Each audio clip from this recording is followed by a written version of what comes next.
নমস্কার বন্ধুরা, অঞ্জনাস টেস্টি কিচেনে তোমাদের সকলকে স্বাগত জানাচ্ছি। আমরা অনেক দিন চ্যানেলে কোনো ভিডিও পোস্ট করিনি, এখন থেকে রেগুলার আবার ভিডিও পোস্ট করব। তোমরা সবাই সাপোর্ট করো, আর যারা এখনও চ্যানেলটি সাবস্ক্রাইব করোনি তারা তাড়াতাড়ি সাবস্ক্রাইব করে নাও এমনই সুন্দর সুন্দর সব রেসিপির আপডেট পাওয়ার জন্য।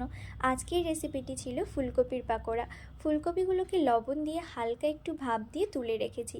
এবার ব্যাটারের জন্য বাটিতে নিয়ে নিলাম বেসন, চালের গুঁড়ো, 2 টেবিল চামচ কর্নফ্লাওয়ার, লঙ্কা গুঁড়ো, কালো জিরে, লবণ, হলুদ। এর মধ্যে সামান্য সামান্য জল দিয়ে ব্যাটার তৈরি করে নেব। ব্যাটারে বেশি পাতলা হয়ে গেলে ভালো লাগবে না, সেই জন্য জলের পরিমাণ অল্প অল্প দিয়ে ব্যাটারটা তৈরি করে নিয়ে ভাপিয়ে রাখা ফুলকপিগুলোকে ওর মধ্যে দিয়ে দিলাম।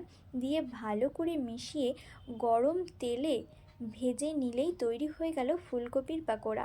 এই পাকোড়াটা তোমরা ডালের সাথে, গরম ভাতের সাথে, এমনকি সসের সাথেও পরিবেশন করলে জাস্ট জমে